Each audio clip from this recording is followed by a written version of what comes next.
Hello, everyone. Good morning, Mary Beth. Good morning, everyone. I think looks like we have a good amount of people here already, so why don't we just get started? Mhm. Okay, so let me give you the screen sharing capabilities. I just handed them over to you. For those of you, I'd see a lot of familiar names. For those of you who don't know, my name is Sarah Souza. I work as the Assistant Director of International Admissions here at Duquesne University. So I work with students, mostly undergraduate, but I also work with graduate students through the immigration process, kind of facilitating it, through the application process, through orientation when you get here. But my colleague today, Mary Beth Morris, she is the immigration expert. So she is here to help us with some visa interview tips, and we're very grateful for her. I want to remind everyone that if you have specific questions like about your I-20 or something like that, I'm going to put my email in the chat so you can email me directly if you kind of want some updates or you're having trouble logging on. But today we're going to be talking about visa interview tips, and I want to stay focused on that because I know a lot of people are interested to hear what Mary Beth has to say. So without further ado, I'll turn it over to Mary Beth. Thank you for joining us. Thank you, Sarah. Good morning, everyone. Welcome. It's a chilly, rainy, almost snowy day here in Pittsburgh. So depending on where you're located, maybe you have a beautiful sunny day, but we are expecting spring soon. So hopefully we'll be welcoming you with some beautiful weather here as well. Just a reminder, we are recording this, so we will be able to send it out to you later, as well as provide you with the slides for my PowerPoint presentation so that it's something you can review and become familiar with. It looks like everyone's muted, but just as a reminder to keep yourself on mute. And if you're finding you have some connectivity issues and you want to take off your video, that might help as well. So I'm going to go ahead and share my screen and we'll get started. So basically, as Sarah mentioned, we're going to talk about today is the process for applying for an F1 visa. The process itself is very straightforward, but we always feel better going through all the details with everyone. We want to make you as comfortable as we can with the process. So again, we'll be sharing this with everyone, both the video and the PowerPoint. And as she said, if you have questions, especially general questions, feel free to write them into the chat. We will be taking questions. And if it's anything specific to maybe your situation, we would ask that you would send us an email instead. Okay, so I'm going to give you an overview first of the process, and then we'll go through each of the details and things that would be useful for you to prepare, as well, kind of to almost practice and kind of get ready for your interview. So the first step would be that you are accepted to Duquesne. So I'm pretty much presuming all of you joining us have already been admitted. Congratulations. That is the first step towards, eventually starting your journey here. The next step is going to be us issuing the I-20 to you, and you're paying the SEVIS fee. So the SEVIS I-901 fee is a fee through our U.S. government that is part of your I-20 and kind of starts the immigration process. So we'll kind of go through that. I'll have some examples to show you, and we'll tell you how and where you can pay that fee. You also want to complete the non-immigrant online visa application. It's called the DS-160. And that's what will allow you to start the process of applying for the actual visa. We'll talk about where you'll apply at a U.S. embassy or consulate in your home country, and that sort of thing. There will also be a separate fee. So this will be the second fee that you'll pay, and it's the visa application processing fee. This is different than the I-901 fee, which is specifically for SEVIS for your I-20. Once you've paid that second fee, you'll schedule an interview. You'll get your documents together, and then eventually you'll go and have your visa appointment. So we call it an interview. It's very brief. We'll talk about what you should expect. But I can at least kind of relieve you that it's not going to feel like it's this intensive interview. It will be brief. It'll just be a couple minutes, probably less than 5 minutes, where you will interact with an agent, a consular agent. They'll ask you some questions. So we want you to be as prepared as you can be, because they will make a decision very quickly. Okay, so the actual process, you've received admission to the school. Typically we will email you, we call it a welcome packet, but that's not exactly, it's not really a packet so much anymore because it's all virtual. But you'll see here's a sample of an I-20 form, and I'm going to point out the important things for you to note. I'll also say that during COVID, so almost for the last 2 years, USCIS, which is the U.S. Customs and Immigration Services, have allowed us to issue I-20s virtually via digital, and that is brand new. It has saved us so much time and made the process a lot easier. So know that you're already kind of a step ahead in that we don't have to mail you a paper I-20 anymore unless your specific embassy or consulate requires it.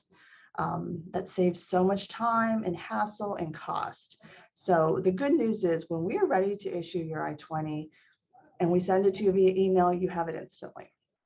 So you'll see the red circles here. The very top SEVIS ID is that number that starts with the letter N. And that number will be very important throughout your whole process. You'll pay your visa fee connected to that, your SEVIS fee connected to that. That will basically be kind of a tracking number where all of your immigration documents are stored with the US government. You'll also see circled there the school code. The code there is an example for someone else at a different school, but that code that we'll have on your I-20 is very particular to Duquesne. And so it connects you to our school. And then the last red circle you'll see is the start and end dates for your program. We list those according to what we expect the length of your program to be. If you're starting, and we'll go through some of these dates, if you're starting in May, you might be coming for the start of the summer, a summer program. But I'd say the majority of you are probably coming in August to start for the fall semester. Depending on your program, if it's a bachelor's degree, we will typically give you 4 years to complete that. Some masters, probably most of our master's degrees are 2 years. And then depending on a doctoral program, could be anywhere from 3 to 7 or 8 years. But I'll point this out now that the end date is extremely important. At all times, you need to be aware of what your I-20 end date is. And we can always extend it if you need more time. You'll need to let us know that while you're here. And for some of you, if maybe it's shortened, the program goes faster, we can also shorten it. But I just want to mention this here, that becomes one of the most important things about all of your immigration documents is the end date on your I-20. Okay, so we've issued an I-20 for you. You're moving forward now to pay the SEVIS fee. We have the link here, the fmjfee.com website. It's a government website. If you're paying for your F1 visa, the SEVIS fee is at $350. If you're applying for a J1 visa, that's for an exchange student or scholar, it's a little less, it's $220.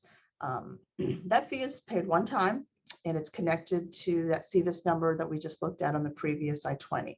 So as long as you keep that same document number, you will not have to pay that fee again. And that's another reason that it's good to keep everything together. It becomes more affordable for you. If for some reason your I-20 expired, we'd probably have to issue a new document. You'd have to pay that fee again. But the location at the bottom of the page, you'll see another website where we talk about paying the SEVIS fee, and that just explains it a little bit more. And again, we will be sharing all these slides. We'll be sharing the presentation, so you'll have plenty of time to go back and to kind of explore these things further on your own. So the actual visa process, you'll start by completing the non-immigrant online visa application form, and that's the form DS-160. I'm going to point out that it's very key that you always understand that an F visa or the J visas are non-immigrant visas, which means at the end of your time of study or your exchange program, you will return to your home country. You are not necessarily eligible to move into an immigrant status and apply for permanent residency here. So that is a very key component of the interview with the visa officers, is that you understand this is non-immigrant. And one of the most important things they're going to ask you questions about is that you understand at the end of your studies, you are going back home. And that's how you want to present yourself. So we have a great link here with more information, how you'll start the process of applying for your visa. And I want to make sure too that I point out you have to put your information exactly as it appears on your I-20, or if you're a J visa, DS-2019, and your passport. So when we issue I-20s, we put your name as it appears in our system. If you provide your passport, which we highly, highly recommend, we can know exactly how your name appears on your legal document, and we will make it match. If you do not provide your passport, we can only go with what we know. So if there's a middle name missing or something like that, you might already be starting, kind of with a difficulty, because your documents might be called into question with the consular officer. So make sure I have a copy of your passport so I know exactly how to list your name. And when you apply for the DS-160, make sure you use that exactly as well. The other site listed here is where you'll pay the visa application processing fee. And this will vary depending on where you are. Each of the countries that we interact with, might have a slightly different fee, but you'll find the information here, and you'll get a receipt. So, you can have it emailed to you, you could do a screenshot. Always keep a copy of that. That'll be another important document that you'll want to have printed out with you when you go for your visa interview. So next up would be scheduling your interview. We say here that basically any U.S. embassy or consulate, but usually in your home country, is where you'll apply. The exception being if you reside in a foreign country. And I'll point out here as well that we've noticed during COVID, because of the difficulty traveling, maybe the limitations on entering a foreign country, it is not advisable that you try to go for a visa appointment in a country other than your home country, with, of course, an exception if there is not an open embassy or consulate in your country. Then, of course, you need to go to a neighboring country. But we stress this, really highly at the beginning, is ideally you are doing this in your own home country. Wait times for the visa appointments vary. We've seen a lot of changes over the past 2 years. When COVID first started, things were very, very long as a wait time, but they started to get better. And then when the new variants came out, they kind of got delayed again. So we really don't know what to expect. But the site here will help you to get an idea of what to expect for your country. So then we would have you start to gather your documents. And we're going to go through all of these documents so that you know exactly what to expect, what to have with you. The more prepared you are, the greater your chances for success. So the most important document is that I-20, or for J visa holders, a DS-2019. You will need a passport. Already, if you haven't, please check on the expiration date of your passport. Ideally, you will have several years remaining on it. If you have less than a year, it could be a challenge to getting your visa. They may ask you to have it renewed first and come back for another appointment. So look into your passport expiration date. If it needs to be renewed, find out the processing time. Start doing all of these things months in advance. I really can't stress enough, the more time that you have before your arrival here, the better. And 9 to 12 months is ideal. And so since we're already under 12 months and we're getting closer to 9 months, know that the closer it gets, the greater challenges you'll face. And we've seen students over this past year have to do deferrals, defer their arrival to a future semester. That's obviously up to your program, whether you're permitted to do that. So the sooner you can do these things, the better. because we really know how much time you need to get ready. You also need some passport style photos, so very similar to what you would have had taken when you got your passport. The fee that you just paid that we talked about, the CVIS I-901 fee, you'll need that receipt. So again, print it out. You're going to want printed copies or original documents with you for your appointment. The form DS-160, you're going to need confirmation of that page as well. So that's the visa application fee. Print that out. The proof of payment is going to be key. They're going to want to see that you understand the process, that you can show you've moved through the process, and this is the next step. So have everything that you would need.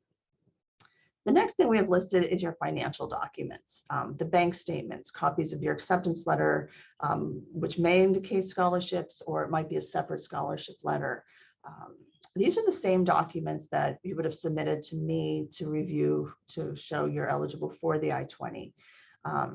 Always have the most current information available. So I'd say less than 6 months old is ideal. So if we've issued your I-20 in January, you're going for a visa appointment in April, get updated bank statements.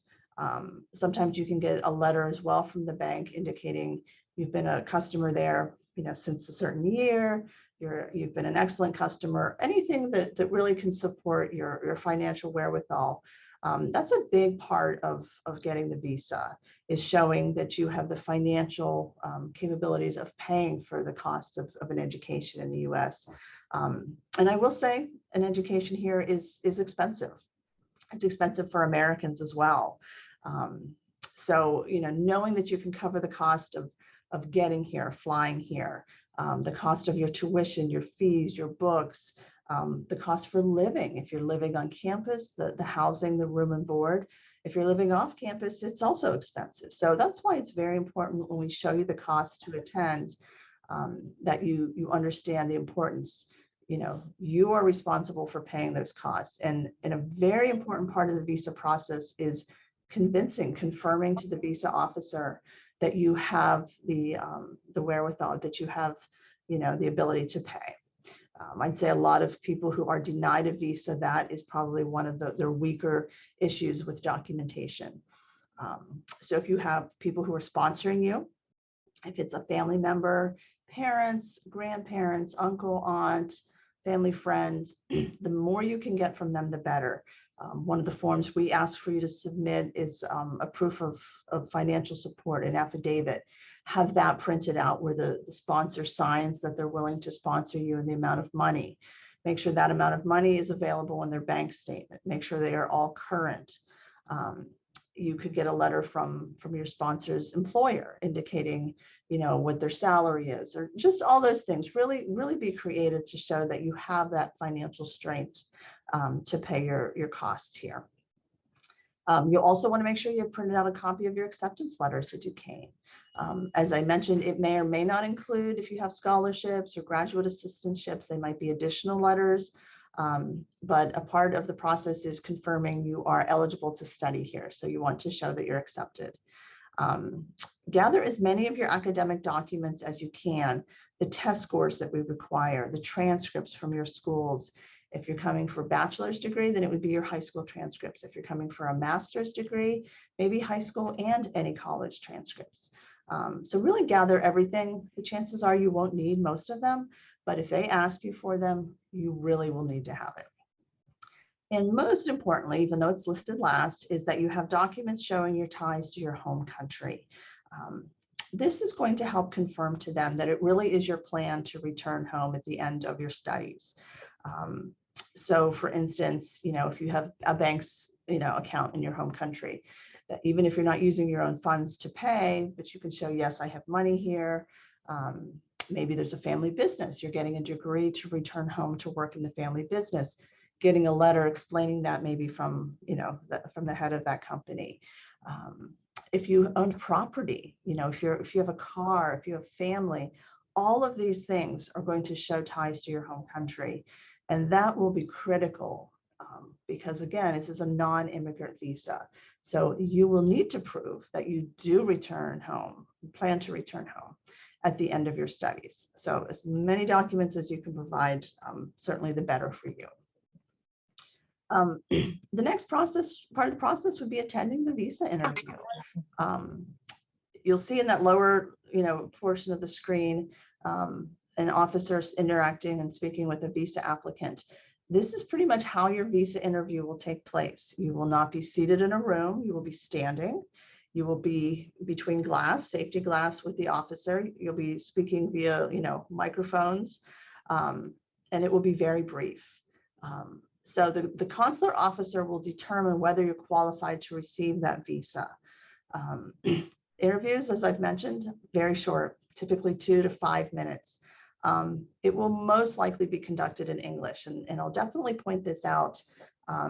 If you are not a native English speaker, that is something that they're going to want to see, that you've studied in English or you've studied the language. They would like to see those test scores.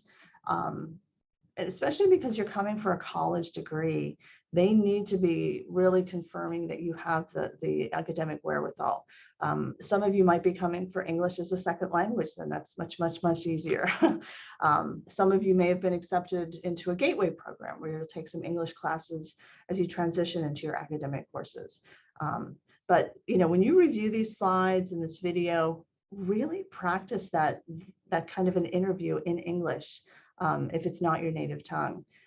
I would say that the more relaxed you are, the more confident you are to be able to answer these questions, to be able to put your hands on the documents they're asking for, is really going to be critical to coming, through with convincing them. That's ultimately kind of what you're doing, is that this is all legitimate. You've been accepted to the university. You're coming to study. You're returning home afterward.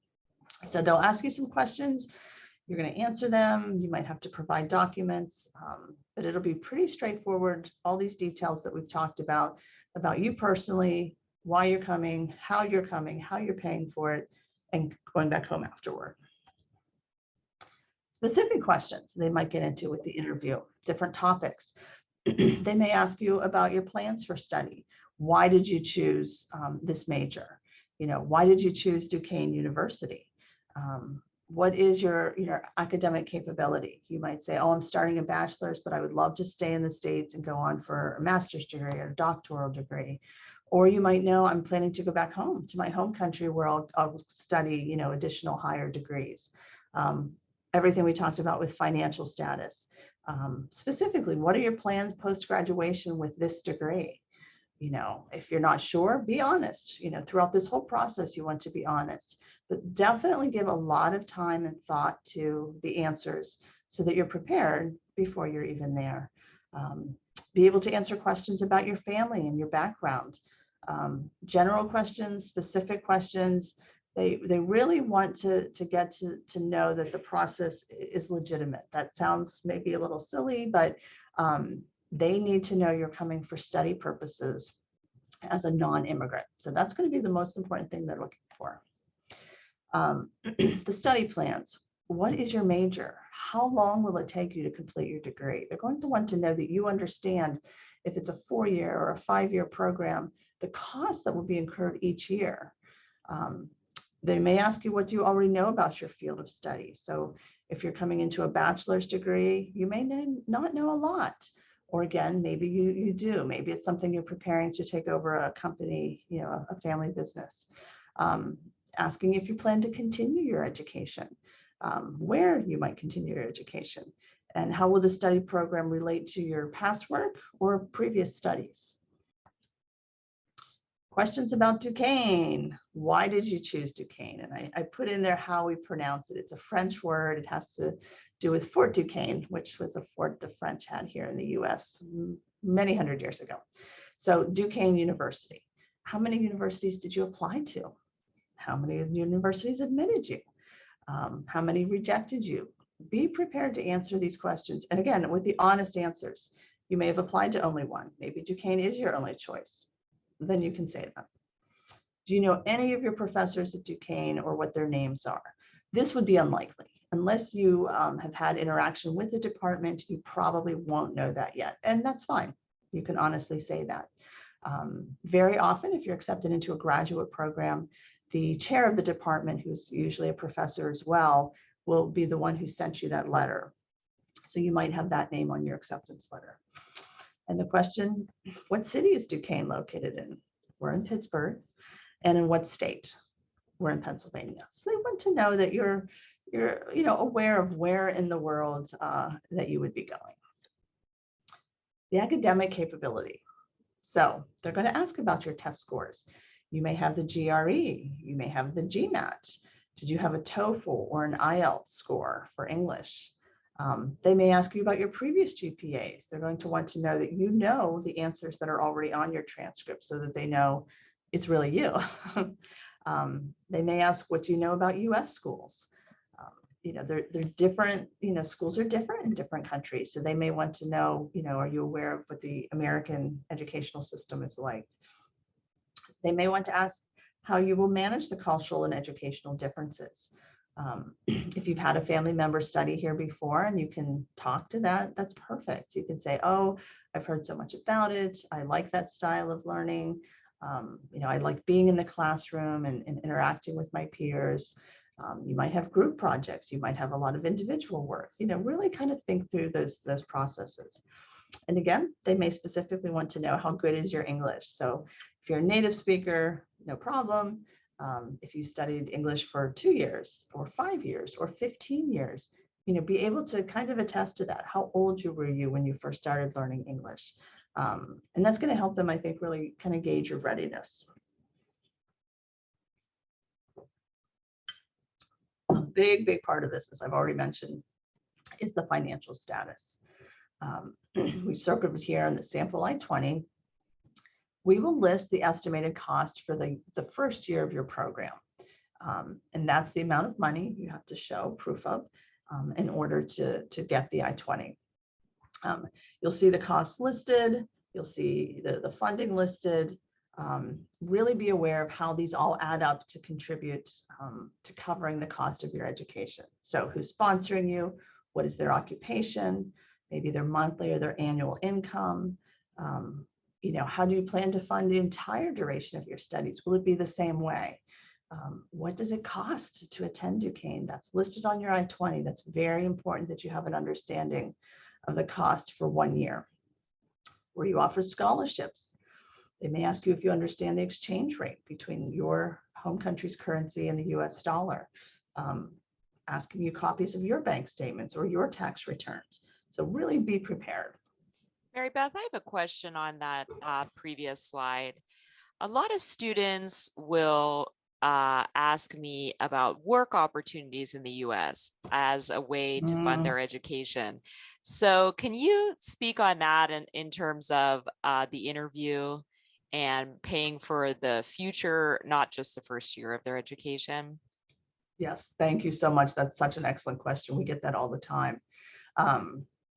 When you come on an F1 visa, your primary purpose, again, non-immigrant, is to study. It is not to work.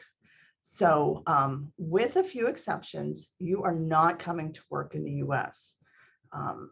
If you're coming for graduate studies, you may have been offered a graduate assistantship position that is funding. And so that's part of our award to you, similar to a scholarship where you're being paid to be able to work on campus. That's perfectly acceptable. That's allowed with the visa. And of course, it's something that we're offering to help get you here and to help you pay for the education. If you were to arrive and say, oh, I don't have funding, my sponsor changed their mind, I need to work off campus, you can't. There isn't the ability to do that. Your visa does not allow you to do that. The few exceptions to that might be, and I'll use our current state of the world with the Ukraine right now, students who are here in the US maybe whose home country is at war, or have serious financial difficulties are pretty much the exception to being allowed to work. But you still have to pay a fee, apply for it, wait a long time for processing. You might be approved for off-campus work, you might not. So by no means is it an assumption. So really the funding to be able to pay for your education has to be something you've worked out in advance, has to be something that's already in place, and you should not plan to work as a means of supporting yourself. You're here to study, and part of this visa interview is that they know that you understand that as well. Does that help, Sarah? Does that answer? Absolutely. Yeah, I think that's a good tip. Thank you. Okay, so we're looking at post-graduation plans and the questions for interviews. What are your plans after graduation? Further schooling? Do you have a job or a career in mind, specifically upon completion of this degree on the I-20? Do you plan on returning back to your home country? As I said, do you have a job offer there? How will you use the skills and knowledge that you gain in your degree program? Another question is definitely going to be about family and your background. They may ask, what your parents do. More specifically, I'd say if your parents are assisting you to sponsor you and pay for the cost of your education, where do they live? They want to, know that they have the income and the wherewithal to be able to fund this very expensive endeavor that you're looking to undertake. They may ask how many siblings you have. They may want to know, how many other children are your parents sponsoring? And the last one, a big question is maybe, do you have any relatives already in the US? And you want to be honest. If you do, absolutely say that, who they are, maybe why they're here. Maybe you have an older sibling already studying in the US. Maybe you have family who've moved to the US and they're living and working here. So really kind of understand that. They also want to see if they can make a connection between, are you just trying to get the visa to join them and stay in the US versus you're really coming for your education? And that's pretty much what this whole visa interview process is that you're testifying, this is really why I'm coming. I've got the funds to do it. I've got the academic qualifications to do it. And a couple of general questions that are good to keep in mind. Why specifically are you looking to study in the US? Why not another country, the United Kingdom or Australia, other English-speaking countries? Why not stay in your own home country? Maybe the degree you're seeking is not easily and readily available. Maybe it's a field that's really emerging here in the US. It's a great reason that you're coming to the US. If you are currently working, why are you leaving your current job? Will this new degree help promote you in your field? Are you changing fields? Kind of really be able to answer those things. And then this catches up with our previous question. Do you plan to work in the US? For the most part, that answer is no, because you cannot. Your visa does not give you much opportunity to work. Further on in your studies and post completion of your studies, there are some opportunities to work in your field, but that's only after you've gained, some groundwork and already had a good deal of coursework. They may specifically ask you, what will you do if your visa is denied? Will you try again? Will you give up? Will you look at getting additional, sponsors, saving more money first before trying again? Really think about the answer to these questions. They may ask you if you've been to the US before. Will you be returning to your home country during school vacations? It would be costly to fly back and forth a lot. So if you know you will not be doing that, the honest answer is no, it's expensive. We'd rather save the money. Maybe you'll go back once a year, maybe every 2 years, so really think through these things that shows you've put a lot of thought process, into the whole experience of an American education. This is a sample of what a visa looks like. So if a visa is issued, this becomes a sticker, a permanent sticker on a page of your passport. If the visa is approved, they will keep your passport so they can issue the visa and then return the passport to you with the visa inside. One thing too that I'll mention is definitely to keep in touch with us so that we know how the process is going. If you've scheduled a visa interview, if you have gone through your interview, if the visa has been granted, if the visa has been denied, it just helps us to kind of help you, plan for your arrival. Or if you're not able to come, to look at sending, working to update documents to send to you for a future semester. So if the visa is approved, always continue planning for your arrival, keep in contact with us. Specific dates here I thought would be good to mention. You can plan to arrive in the US no more than 30 days before your program start date. So if you're looking to come for summer of 22, the program orientation date is in May 12th, or you can come as early as April 13th. If you're coming for the fall, for an August start date, orientation begins August 12th, so you can, or 13th, you could come as early as July 12th. So just keep in mind, you're gonna be able to come 30 days early. We recommend that, if you can, plan that well so that you can come, get settled. If you need to find an apartment or move into the dormitories, that you can get settled in your room, you can get over jet lag and all those things. So just really kind of start thinking, even if it's very, very early on in this process. What to do if your visa has been denied? Do not panic. We get a lot of visa denials the first time. It's not unusual. Typically, they'll give you a very generic reason that you just didn't meet the criteria. You will seldom know really why your visa was denied, but all the elements we've talked about so far, in terms of your financial documents, scholarship, funding, bank statements, transcripts, everything factors into their decision. So we are offering this webinar as a way to really, I think, enhance your preparation, to help assist you with being more prepared than maybe you would have been on your own, so that hopefully you're not getting denied the visa. But do try to find out what it was. Typically, it's going to be a general answer that you just didn't meet the requirements. So funding is big, family ties, showing your plans to return to your home country are the three things we really kind of recommend. We have a website listed here for your options. You can schedule another interview. Often there's a wait time of maybe at least 30 days. It might be more depending on your home country, and you can apply for the visa again.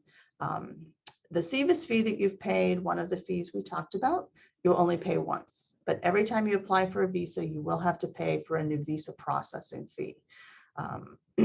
Apply again as soon as you're able. Look at what that additional documentation might need to be. And really, I would stress it's ties to your home country that your plans are to return back home. I think that are going to be the most service to you, that they really are convinced this is a temporary experience for you, a wonderful adventure to come to get an American education, but your plans are to return home with that education at the end of your studies. Just a summary of some of our tips.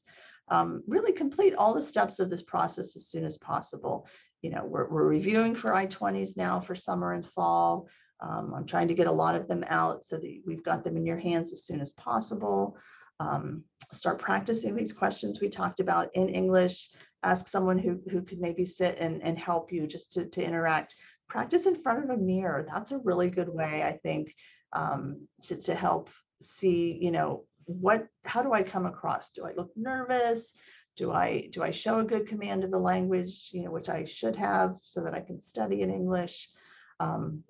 Be able to explain the purpose of your visa and how your application really is for this type of visa, a student visa or an exchange visitor visa, temporary, non-immigrant, your plans are to go back home.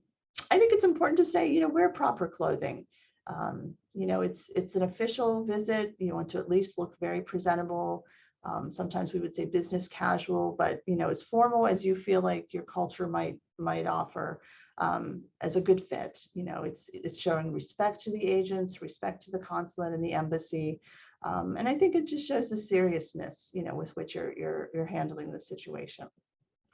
Always be honest, but definitely be confident, be polite. This is an amazing opportunity that you've been invited to the States to study, that you have the opportunity to present yourself for the visa. And you should be proud of that. That's really, I think attests to your strengths already. You've gotten this far. There's a good reason for it, and always, if you can, be brief. Answer just the questions they're asking. Listen carefully to what they're asking and know, how do I really give them the best answer, without going on and saying too much. Be very familiar with your documents so that you know what they look like. You can easily put your hands on them, have them with you. Remember the questions, what they're looking for, your academic preparation, your financial ability, and the fact that you plan to return home at the end of your studies. And definitely, and I can't stress this enough, emphasize that you have no plans to immigrate to the US, that you have those strong ties to your home country, your family, if you have property, if you have investments, if you have career prospects. Those are the things that help convince them that you truly are a non-immigrant, that this is just, a wonderful experience, and then you will return home. Just a few things about COVID. If there's a chance your country is dealing with a COVID outbreak again and you're having trouble getting financial documents, let us know. Very often you have the ability to get the documents yourself, maybe via an online platform, and those are acceptable if they have to be that way. Otherwise, official documents from a bank, especially for your visa interview, are recommended.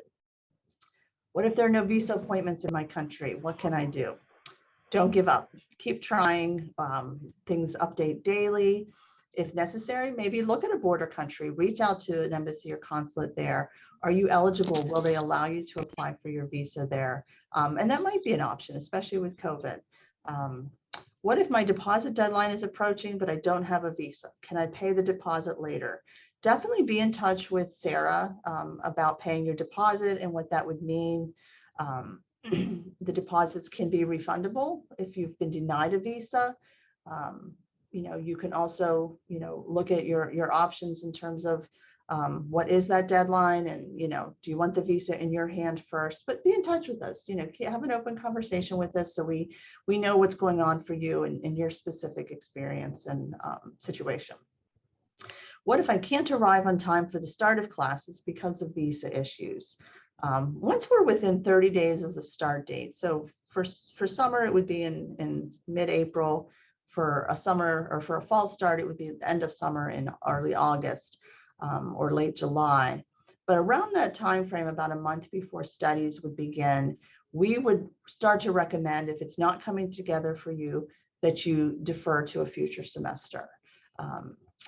It's very, very challenging to try and arrive even late. The latest we would let you arrive is 1 week into classes, and we don't even recommend that. If you start off with a late arrival, you're always playing catch up. You're going to arrive, you may have a lot of jet lag, and that might be challenging for you to really feel like you're your best to hear and pick up everything in the classroom. And we want to set you up for success. We want you to be able to arrive and get settled before classes start. So once you're within 30 days of your program start date, I would say really start considering changing to a later semester if you can't get the visa appointment. So current planning for 22, everything is in person. We returned to full in person last fall semester, fall 21.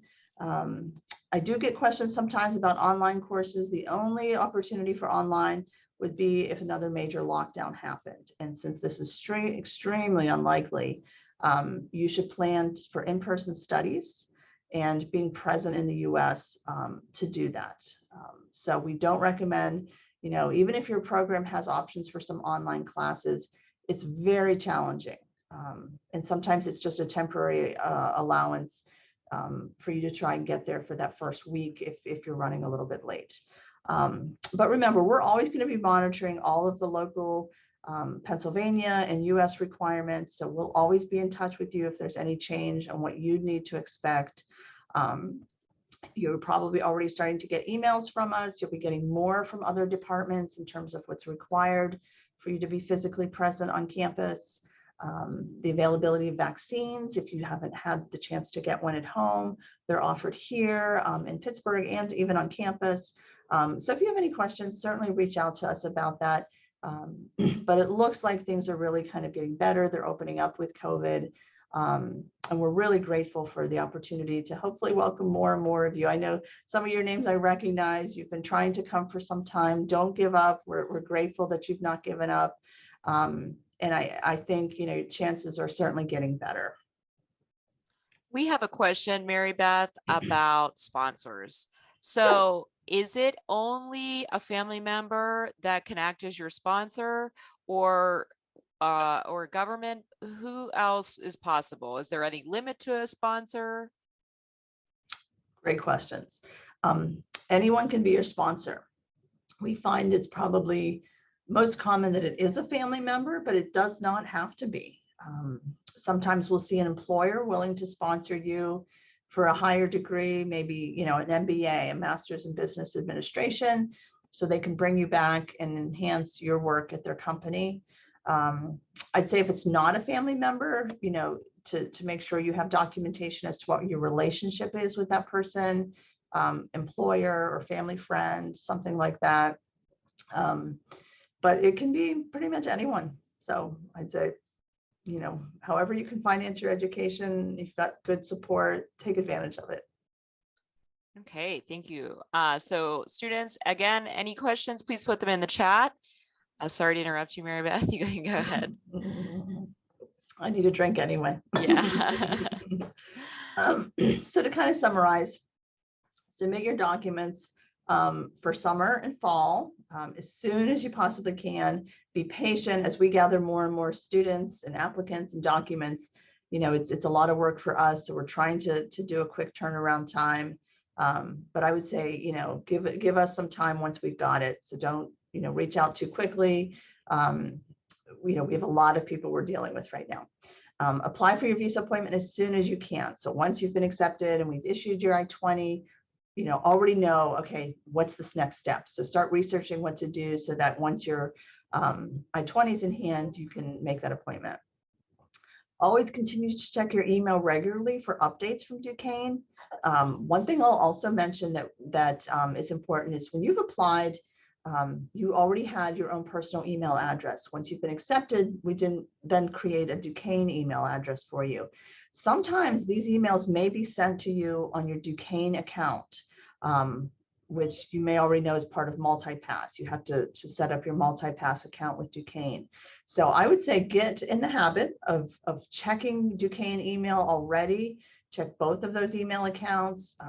Some emails might just strictly go to your Duquesne email, and we don't want you to miss them.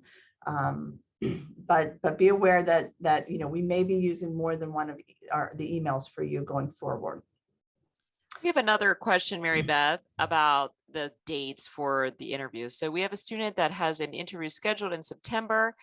Obviously, the semester starts before that. So what is your advice on that situation?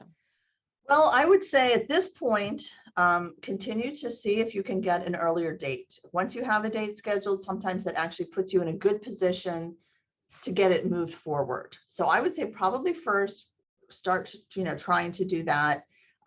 Once it starts getting closer, if we're reaching July and there's no provision for that to get moved earlier, I would say defer to a future semester. You know, the next start date would be January. And I think that's the most realistic, you know, because even if you went for the interview in September and your I-20 shows that classes start in August, they're going to ask you, why are you trying to do this? It will be confusing and it actually could be against you. Right. Whereas if you go for an appointment in September with an I-20 for January, you're in advance and it shows, you know, you're kind of proactive working towards arrival in the future. Right. So with that situation, if you keep that appointment in September, you can apply to defer to the spring semester, and we would get you a new updated I-20 for that September appointment. But yeah, do try to move it up, and check regularly. I know with my own experience with U.S. visa appointments, that suddenly they can appear. So it's different. Make it something that you put on your computer as a star, you know, a bookmark, and just check it regularly for those appointments, because suddenly they can appear and then you can get in for an earlier appointment. I have another question. What's the deadline to submit the $500 admission deposit? So that's for undergraduate, $500. So I can take this one, give your voice a break, Mary Beth. The deposit means that you are coming to Duquesne. That is going to open up all the residence materials, the ability to schedule your classes.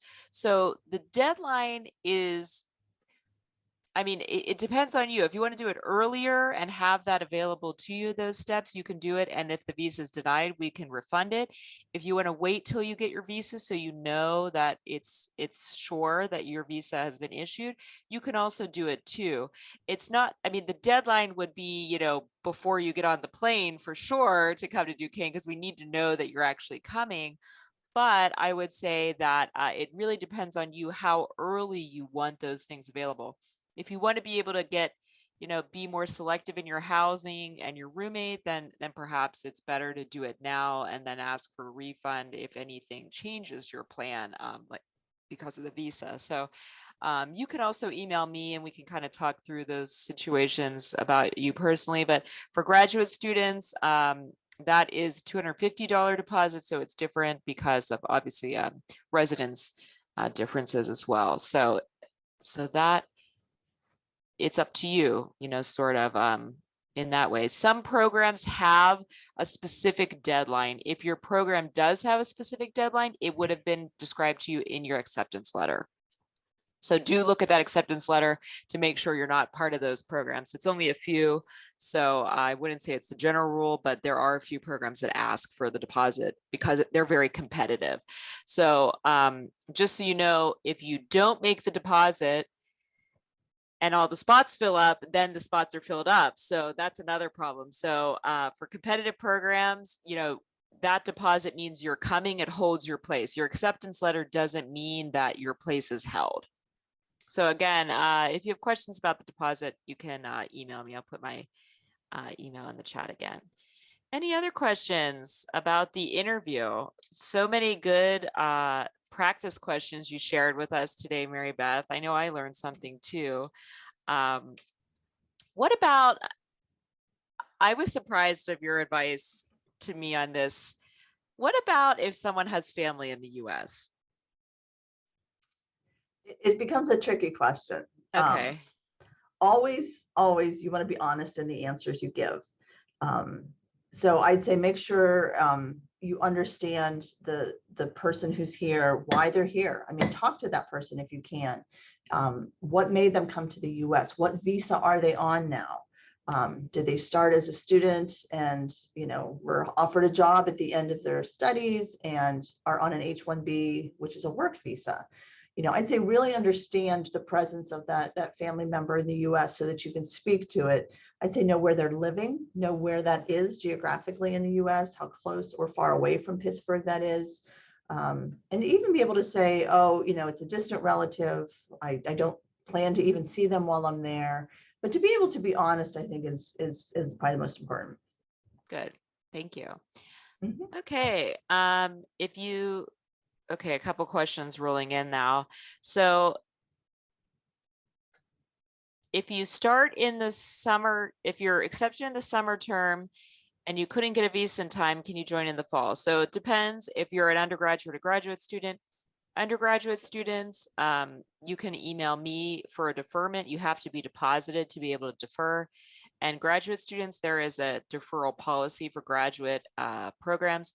You do need to do that before the start of your term. So if you know the appointment at your, you know, it's coming up, it's a few weeks before the semester and you don't have an appointment, then that means you need to talk to me about deferral because it's not going to happen. And we want to get you on the track for another semester. So undergraduates, you can just talk to me. You need to be deposited. Graduates, there is an application process and you also have to be deposited, but the departments themselves, they will be deciding ultimately for graduate students. So I don't get to make that decision for graduate students.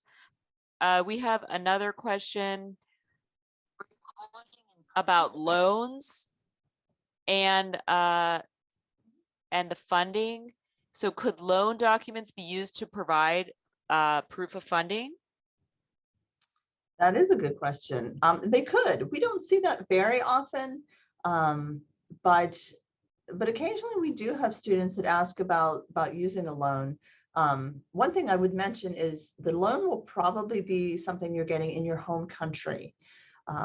It would be very unusual and almost, I don't know that I've ever seen it, for an international student to arrive in the US and then be granted a loan here to fund their education. So I would say if you're looking for a loan, it's something you'll have to find there at home. If you are approved for it, making sure you can show the bank or who is funding that loan, having a copy of the agreement, maybe the amount of loan, so that you know what the interest is, what your payback amount is, because that will probably be a big part of it. If you're using a loan, do you fully understand the cost of the loan? Because they are not cheap. Right. I know, yeah, Empower is another one that is, I've seen students receiving loan documents from them. So yes, just get everything together, make sure you fully understand and can speak to it. Thanks, Mary Beth. Well, we're just about at that time. So students, I've put my email in the chat a couple times, and I think I recognize most of your names, so I think you have it. I think most of you have Mary Beth's email as well, but you're free to always email us to ask about any questions you have. We're very happy, do give us time to respond. Sometimes students don't give us enough time before they send the second email. So do give us time to respond. We answer a lot of questions, but we're happy to answer them. We want you to come here and we want to support you in your journey here. So thank you for being with us today. I have one last question. I'd like to know if the Center for Global Affairs can also write the embassy to get an early interview date. So that is, we're not that important, unfortunately. I'm sorry to say. We can give you letters to support you in your interview, depending on any special circumstance. We've done that before for like maybe later appointments or so on, but we cannot lobby the embassy to do anything.